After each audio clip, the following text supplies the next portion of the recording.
Lieutenant Colonel Tony Shaffer. He is the author of the book Operation Dark Heart, which you can find at operationdarkheart.com. He's also a national security and foreign policy expert. Lieutenant Colonel Shaffer, welcome to WMAL. How are you, sir? I'm well, Austin. Thank you for having me on. Good to be on with you. It's good to be with you. Your thoughts on President Obama's remarks towards the end of last week about counterterrorism? And I'm not trying to be facetious here. I don't recall the president talking about counterterrorism or the need for a counterterrorism policy much at all prior to last week. Was that sort of a new step for the president? Well, it was, because I'm glad he didn't come out with a man-made disaster policy, which was kind of the theme of the administration up until now. And one of the things we got out of this, Austin, was the admission that the Major Nidal Hassan attack at Fort Hood was also a terrorist attack, not a spot of workplace violence. So I think there was some progress made. However, and let me interrupt you there, because official documents, government documents, record that as workplace violence, not terrorism. Right. Isn't the president off the mark with what government documents say on that one? Well, he's off the mark of what the documents say, but we all know, Austin, that it was an act of terror. And I think there's a slow realization coming around that there's still a war. With that said, what he said falls short, I think, on being a definitive, clear-cut path to the future for two reasons. First, the drone policy was kind of all over the map. We want to curtail it, but we would still want to use it. So it's kind of like really wasn't clear. And secondly, while he acknowledges the war, he says he wants to basically shut it down because we're at the quote-unquote a level of terror just like pre-9/11 conditions, which I argue is nowhere near. I mean, we've got completely radicalized elements all over the Middle East. Everywhere you have Arab Spring, you have Al-Qaeda now coming forth.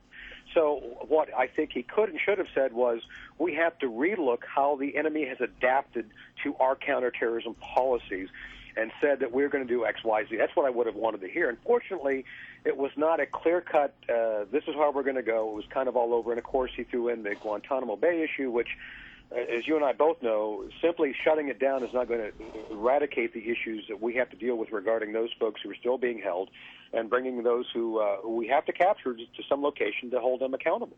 Lieutenant Colonel Tony Shaffer, author of the New York Times best-selling book, Operation Dark Heart, at operationdarkheart.com. He's retired, of course, from the U.S. military. He's on the guest line here on WMAL.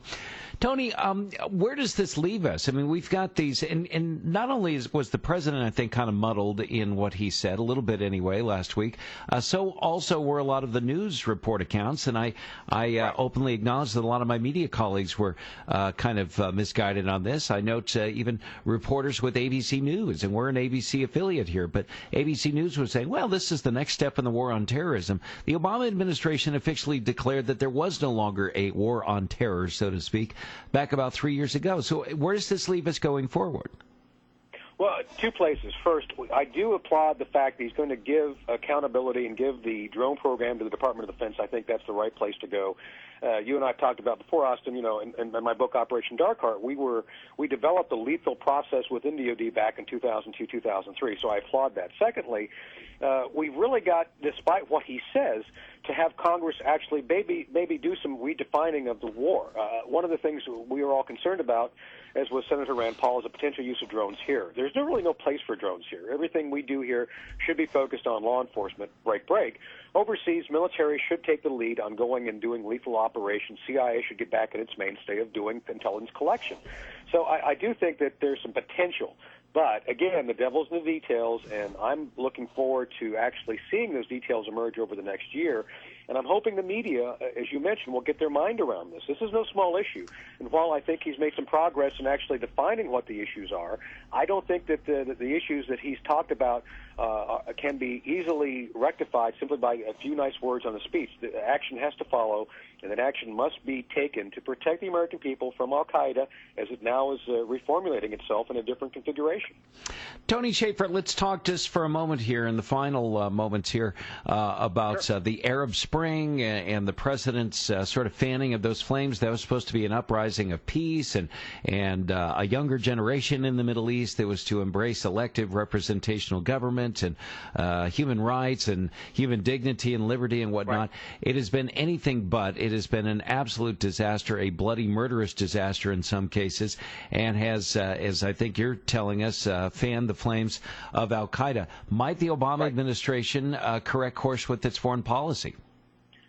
Well, they've let the genie out of the bottle, unfortunately. I mean, this is much like I talked about. One of the interviews I did 3 or 4 years ago was talking about what we saw here was the emergence of a situation like Tito's Yugoslavia.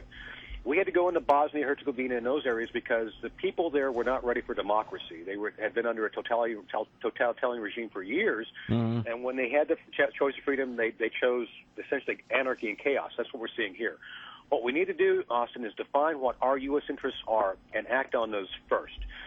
We can't save everybody. We have to save our interests first and then lead by example. So I'm hoping the president will return to that.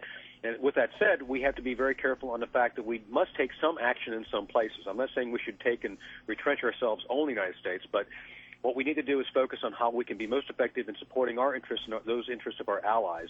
And I don't think we've always done that well either. So those are the things I would hope the president will start looking at immediately as we kind of go through these difficult shoals of the Arab Spring. I hope you're right. I would hope that could happen, too. Lieutenant Colonel Tony Shaffer, he's author of the New York Times bestseller, Operation Dark Heart. You can find that at operationdarkheart.com. Tony Shaffer, thanks for joining us here at WMAL. Have a great day.